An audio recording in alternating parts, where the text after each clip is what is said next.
myaka ufite ntabwo gifite imyaka barayivuga cyane ku macaniro yanyu cyane umbaze imyaka ibindi uvuga ibindi bigeze ngenda mbona wagira ngo ufite imyaka 10 oya nta mukobwa ujya wivuga imyaka Taiga niyo n'abafite ibiri sinayivuga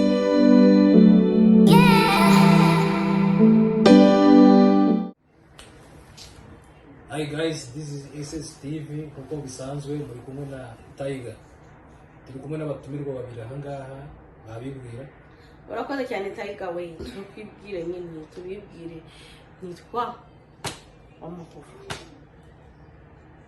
Oya nta muntu ugira izina rimwe wa. ibyo ntacyo undi mbona wese aramenya baranzi Barakuzi bandi. bande Harimo batavuga ngiye ngubonye umunsi gusa. ubwanyemerwa nitwa Mahoro Liberata Mahoro biriwe bakoze cyane. None mu buzima busanzwe ukora iki? Hano muri Leta Zunze Ubumwe za Amerika.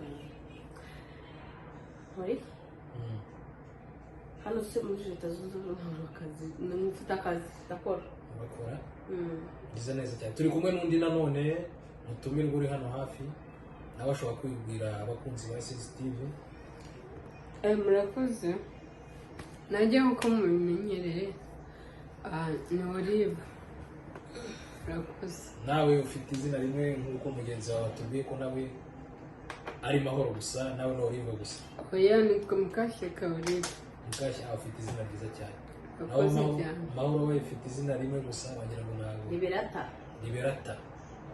Aya twavuga iki mu Gifaransa? ibyo bita Violeta Violeta Liberata. urabona mama wanjye yitwaga Liberata rero iyo ujanishije ugashyiraho na Violeta ni byiza ubwo rero unzi ko ari Violeta na Liberata nibyo ndabona muberewe cyane. Ese duhere kuri ndari hagati ya Mahoro na Olive buri redi niwe kugira ngo yabasha kugira icyo ashyikiriza SSTV abakunzi bayo.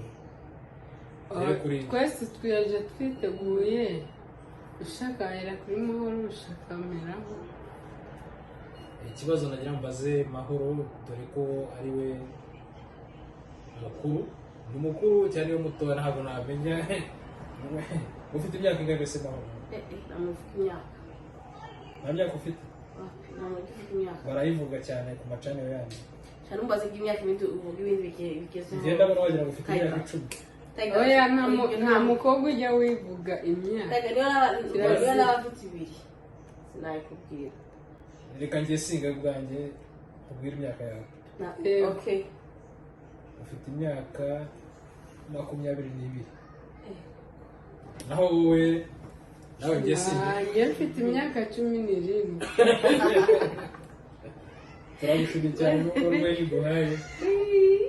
Ubwo rero twagira ngo mu byerekeye muri za show zanyu mugiye gutangira gukora ikintu wabwira abifuza mbese kuba baza mbese uburyo bakugeraho aho bagusanga. tuba muri West Valley kuri Utah kuri Leta Zunze Ubumwe za Amerika.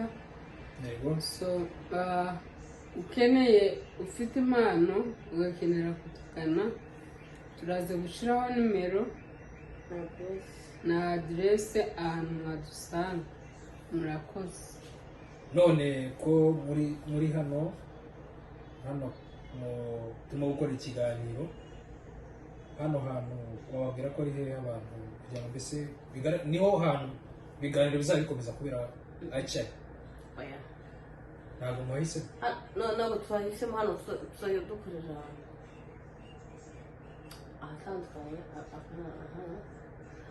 hano nyine twebwe hano turimo gushaka turashaka abaterankunga hano turacyatangiye turacyari batoya numva hano bari turi mu rugo ntabwo tuzagira tukaba abantu bakomeye tukagira ofisi tukagira ahantu heza ahangaha turi mu rugo urabibona turi mu rugo rero ntari ntazabwira ariko turi mu rugo ntabwo twazajya dukorera hano kameme ntabwo tugize cyansi tukabona abantu badufasha muri Afurika biga ibintu byahise. Rero Olive ikintu wagira inama ku bantu bashaka kuza hano muri Leta Zunze Ubumwe za Amerika bakuze bashaka kuza gushaka akazi ibyo bigiye wabwira izihe nama? oya ntabwo byakunda bazaza nibagera no muri Amerika. ntabwo numvise aje avuze abantu baje Arabajije ngo tuvuge nk'umudogiteri. oya ubwo ngo we subiza ibyawe ndamubaza nk'umunyamakuru Tayiga. Tayiga buri wese ntakunca mu ijambo. Okay, thank you. Ikintu navuga nyine nkaba ari abantu baba bakuze ntabwo yasubira mu ishuri kwiga ngo ahere hasi. So icyo akora ajya muri kampani mu kazi ashoboye. Hari akazi hano kaba koroshe bidasaba imbaraga bidasaba ingufu niko agenda gukora. Kubera ko aba yarabaye mukuru atari bujye mu ishuri ngo atangire hasi arangize.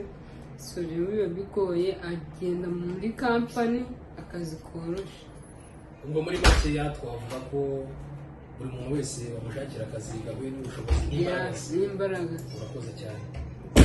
none muri zo za show mwateguye murimo gutangira muri iyi minsi nta kantu mufite mwatumika agakiripe mwatunyurizaho we n'Amahoro? Amahoro aragiye mu cyumba ariko naza usibye ko nta kintu kidasanzwe ibintu tuzaba dushyiraho n'ibiganiro nka bino biganiro turi gukora guteka se kugira abantu inama. So rero njyewe nk'ikintu nashyiriraho abakunzi bacu ba Essence TV show akantu nari mfite nyine nabasangiza. Ndabizi biragoye muri iyi minsi, ndabizi ntabwo byoroshye,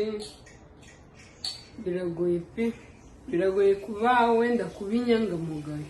Ikambuga kano kantu biragoye kuba inyangamugayo, ariko nyine uko byagenda kose uko waba umeze kose gerageza nyine ube inyangamugayo, gerageza uce bugufi, gerageza usenge. Ubuzima bwose waba burimo bwaba bubi cyangwa bwiza, senga.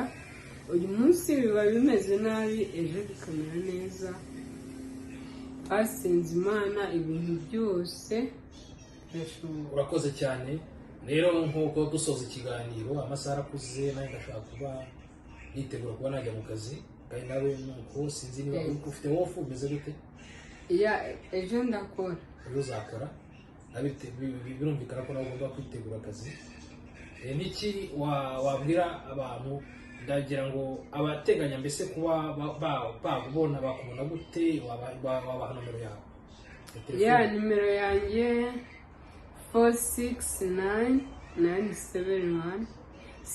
469-971-7478. wasubiramo? 961-7 So ni 469-971-7478. Nitwa Olive. Ukeneye nyine ko waza tugafatanya guys, karibu ngwino kazi. So urakoze cyane. ubwo dusoza ikiganiro Mahoro Violeta nawe ni yavuga nomero ye mwamuboneraho, dore ko buri muntu wese agira phone ye hano, nawe ashobora kuvuga nomero ye. nimero yanjye nta kibazo, uwagushaka yabona wabona Olive yambona. murakoze cyane, mwari kumwe na Tiger Essence TV show. ibiganiro naho cyane wacha. Thank you. Bye. Murakoze. Turabakunda.